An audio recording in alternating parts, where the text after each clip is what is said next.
Tara, wala na patumpik-tumpik pa dahil ngayong araw na ito ay gagawa na naman tayo ng another kakanin, makunat, native, kutsinta. Tara, simulan na natin. Sarap, grabe.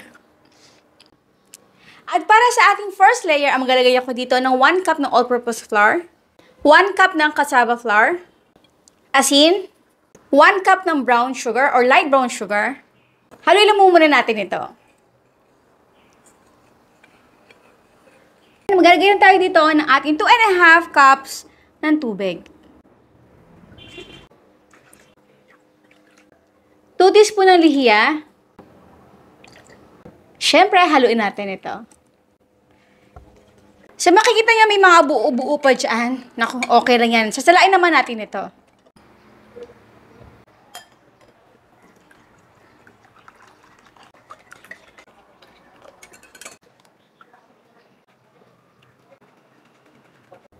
At para naman sa ating molde, gumamit ako dito ng 5.5 inches in diameter. So, napapansin niyo ito ay removable sa pinaka-bottom.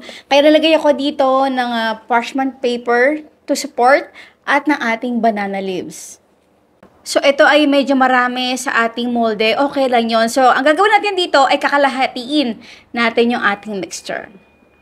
So, bago natin ito ilagay, make sure na ito ay nahalo kasi tumitino yung pinaka-mixture. Dry mixture natin sa pinaka-bottom nito. So, ito ay sasaingin lang natin or steam for 10 to 12 minutes. At para naman sa ating second layer, 1 cup ng glutinous rice flour o yung malagkit na bigas. Konting harina, asin, aswete powder, half cup ng brown sugar. Haluin lang muna natin ito ng maigi. 1 cup water, at ng ating half teaspoon ng lye water. Haluin.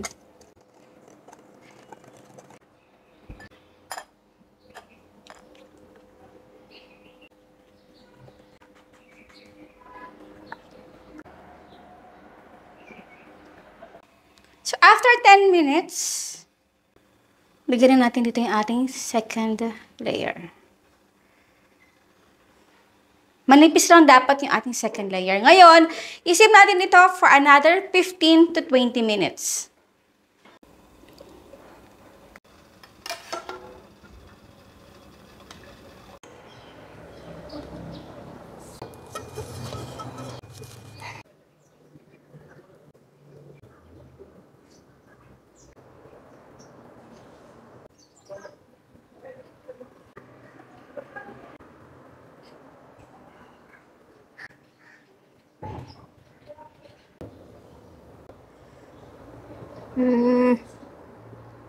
Makunat.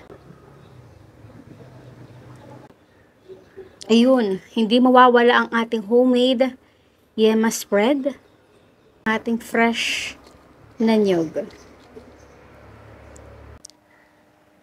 And now is done our makunat native kutsinta. Aba, syempre, bago tayo magtikiman portion, ando ni Mama Shirley. Ilang layer ang ginawa natin dito sa ating napakasarap na kakanin? Syempre, ang inyong sagot sa comment section. Kain tayo. Grabe, guys!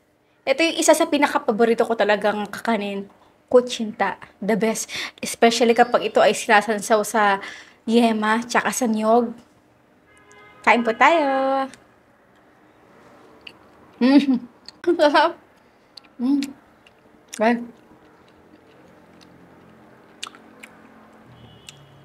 Seriously, the best.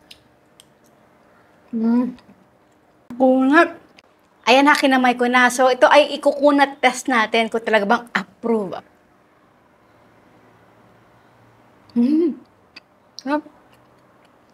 Best.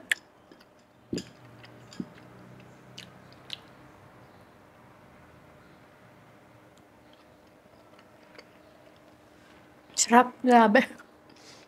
Kamain ko na. Hap. Dahil ko nakakain kapag kutsinta talaga.